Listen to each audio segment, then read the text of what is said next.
Hi friends, welcome to my teaching talkies. అందరికీ నమస్తే. ఈరోజు ఈ క్లాస్లో intermediate first year Sanskrit subject సంబంధించి చాలా ఇంపార్టెంట్ 8 మార్కులకు వచ్చేటువంటి క్వశ్చన్స్ని ఈరోజు ఎక్స్ప్లెయిన్ చేస్తాను. అది క్వశ్చన్ నెంబర్ 4. క్వశ్చన్ నెంబర్ 4 అంటే ఇంటర్మీడియట్ ఫస్ట్ ఇయర్లో నాన్ డీటెయిల్కి సంబంధించి క్వశ్చన్స్ ఉంటాయి అన్నమాట. సో యాక్చువల్లీ మనకు క్వశ్చన్ నెంబర్ 4లో మొత్తం 6 లెసన్స్ ఉంటాయి. ప్రతి లెసన్లో 2 క్వశ్చన్స్ ఉంటాయి. మొత్తం 12 క్వశ్చన్స్ ఉంటే ఏవైనా 8 ఇస్తాడు. కాబట్టి ఆ 8లలో ఏవైనా 4 రాయాలి. So 8 questions will be given, you have to right only 4 అనమాట. సో 4 రాస్తే ఒక్కొక్క దానికి 2 మార్కులు చొప్పున మనకు 8 మార్కులు వస్తాయి. కాబట్టి మ్యాక్సిమంగా మనం ఇక్కడ ఉన్నటువంటి బోర్డు పైన ఉన్నటువంటి 8 క్వశ్చన్స్ ని నేను ఎక్స్ప్లెయిన్ చేస్తాను. వీటిని చదువుకుంటే చాలు, ఈ క్లాస్ ద్వారా మీరు డైరెక్ట్ గా 8 మార్కులు ఈజీగా పొందేయచ్చు అనమాట. సో ఫ్రెండ్స్, జాగ్రత్తగా లాస్ట్ వరకు స్కిప్ చేయకుండా వినండి, డైరెక్ట్ గా ఈ ఆన్సర్ ని ఈజీగా పొందండి. రైట్, క్వశ్చన్ నెంబర్ 4లో ఫస్ట్ క్వశ్చన్ ఏంది అని అంటే, వణిజ పత్ని కా తయో పుత్రస్య నామ కిం. సో ఇక్కడ నేను అండర్లైన్ చేసినటువంటివి క్వశ్చన్ వర్డ్స్ అంటారు, ప్రశ్న పదాలు. వాటిని మాత్రమే తొలగించి వాటి ప్లేన్స్ లో ఆన్సర్ ని ఇన్సర్ట్ చేస్తే సరిపోతుంది. చాలా ఈజీ అనమాట. సో కాలతో వచ్చేటువంటి వాటిని కొన్నిటిని క్వశ్చన్ వర్డ్స్ ఉంటాయి, అవి ఆ క్వశ్చన్ వర్డ్స్ ని తీసేసి వాటి ప్లేస్ లో ఆన్సర్ ని ఇన్సర్ట్ చేసి మళ్ళా మొత్తం ఆన్సర్ ని రాసేస్తే దానికి బై 2 మార్కులు బరాబర్ పడతాయి అనమాట. కాబట్టి గుర్తుంచుకోండి ఫ్రెండ్స్. వణిజ పత్ని కా, వణిజ అంటే వ్యాపారి, పత్ని అంటే భార్య, కా ఎవరు, వణిజుడి యొక్క అంటే వ్యాపారి యొక్క భార్య ఎవరు, తయోహ పుత్రస్య నామ కిం, వారి యొక్క పుత్రుడి పేరు ఏమిటి అని చెప్పేసి క్వశ్చన్ అనమాట. సో ఇక్కడ కా అనే ఒక క్వశ్చన్ వర్డ్ ని, ఈ కిమ్ అనే క్వశ్చన్ వర్డ్ ని తీసేయాలి. కాబట్టి అవి తీసేసి వాటి ప్లేస్ లో ఆన్సర్ ఇన్సర్ట్ చేస్తే రైట్ ఆన్సర్ అయిపోతుంది. అప్పుడు వణిజ పత్ని చంద్రముఖి, ఆమె పేరు ఏంది అని అంటే చంద్రముఖి అనమాట. కాబట్టి ఇక్కడ ఆన్సర్ ఏమవుతుంది, చంద్రముఖి అనేది ఆన్సర్ అవుతుంది అనమాట ఫస్ట్ దానికి. ఆ తర్వాత తయోహ పుత్రస్య నామ సుమతి, అతని పేరు సుమతి అనమాట. సో గుర్తించుకోండి ఫ్రెండ్స్, మొత్తం ఆన్సర్ మళ్ళీ రాయాలి. ఈ 2 ఇన్సర్ట్ చేసి మళ్ళీ క్వశ్చన్ లో ఉన్నటువంటి మొత్తం అన్ని సెంటెన్స్ ని రాయాలి. కాబట్టి వణిజ పత్ని చంద్రముఖి ఫుల్ స్టాప్ తయో పుత్రస్య నామ సుమతి అని చెప్పేసి రాస్తే సరిపోతుంది అనమాట. ఇది ఆన్సర్. ఇది ఇట్లా రాసేస్తే మీకు 2 మార్క్స్ వస్తాయి. మళ్ళీ ఒకసారి వినండి. వణిజ పత్ని చంద్రముఖి తయో పుత్రస్య నామ సుమతి అని చెప్పేసి రాస్తే సరిపోతుంది. రైట్. అందులో సెకండ్ క్వశ్చన్, నిపుణ చేత్ వణిక్ కిం కృత్వా సుఖీ భవతి. నిపుణ చేత్, నిపుణుడైతే అంటే స్కిల్ ఉంటే, వణిక్ వ్యాపారి, కిం ఏమి, కృత్వా చేసి, సుఖీ భవతి సుఖంగా ఉండగలడు.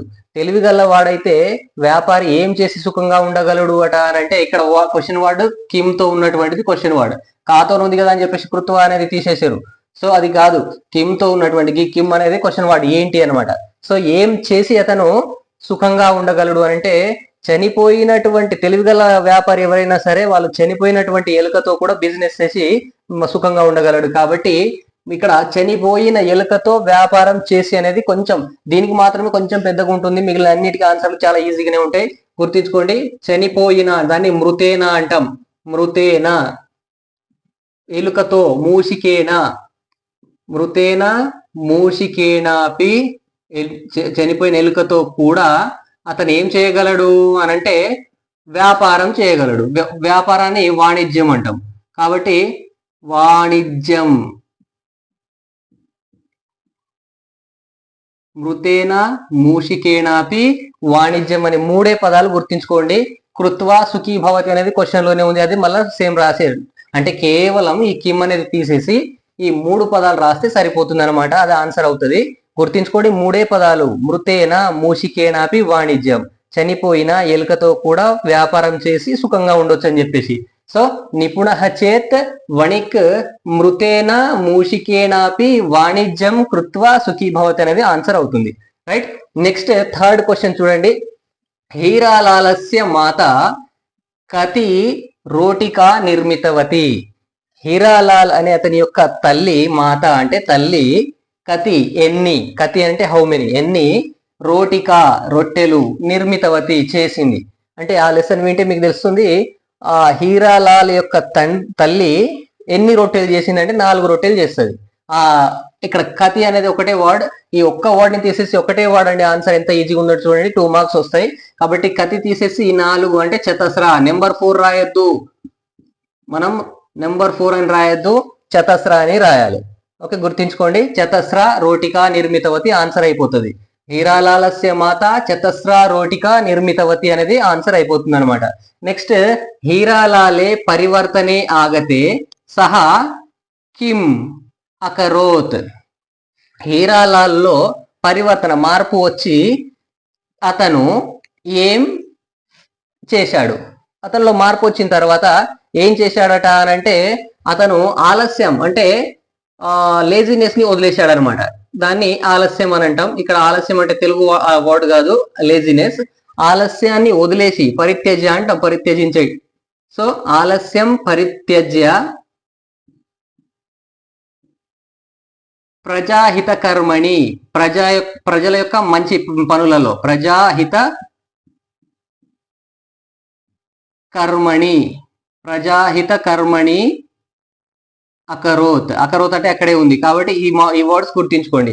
ఆలస్యం పరిత్యజ్య, ఆలస్యాన్ని వదిలేసి ప్రజాహిత కర్మణి, ప్రజల యొక్క హితం చేసేటువంటి కర్మల్ని చేసేవాడు. అకరోత్ అంటే చేసేవాడు అని చెప్పేసి. కాబట్టి ఈసారి 4 వర్డ్స్ ఉన్నాయి.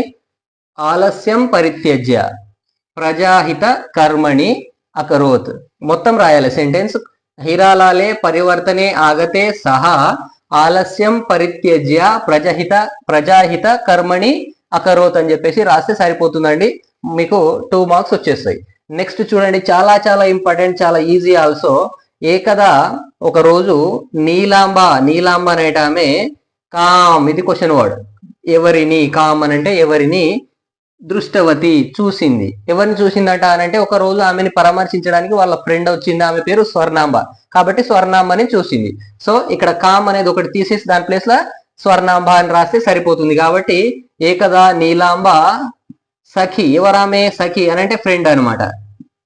స్వర్ణాంబాం, స్వర్ణాంబ పైన చుక్క ఉంది కాబట్టి దీన్ని కూడా అట్లా పెడదాం. స్వర్ణాంబాం దృష్టవతి అనేది ఆన్సర్ అవుతుంది. ఓకేనా? కాబట్టి గుర్తుంచుకోండి ఫ్రెండ్స్, చాలా ఈజీ, ఒక్కటే వర్డ్.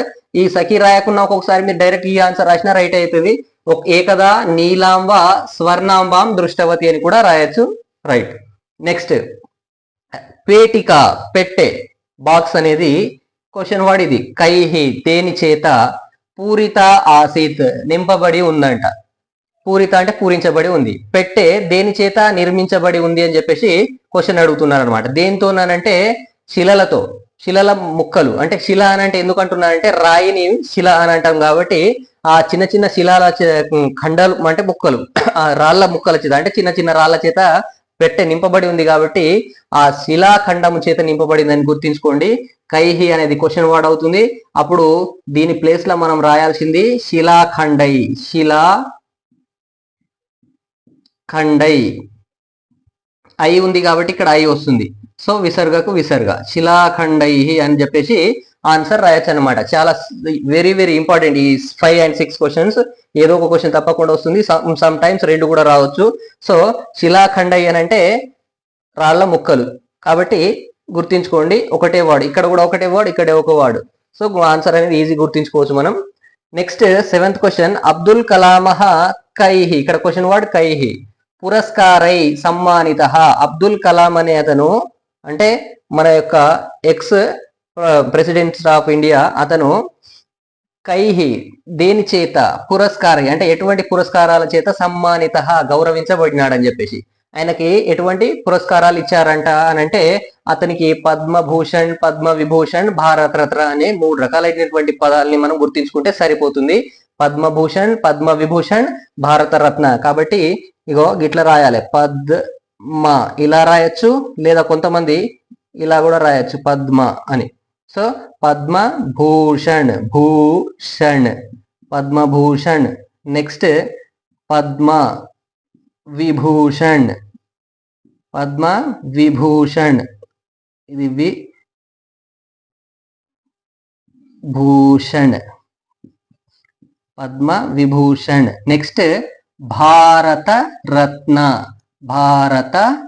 రత్న అని చెప్పేసి పురస్కారాల చేత అతన్ని సన్మానించడం జరిగింది, గౌరవించడం జరిగింది. కాబట్టి ఈ 3 పదాలు గుర్తించుకోండి. కైహి ప్లేస్ లో 3 పదాలు రాయాల్సి ఉంటది అనమాట. అప్పుడు ఆన్సర్ అబ్దుల్ కలామహ పద్మభూషణ్ పద్మ విభూషణ్ భారతరత్న పురస్కారై సమ్మానిత అని చెప్పేసి వస్తుంది అనమాట. Okay, next last question, 8th question.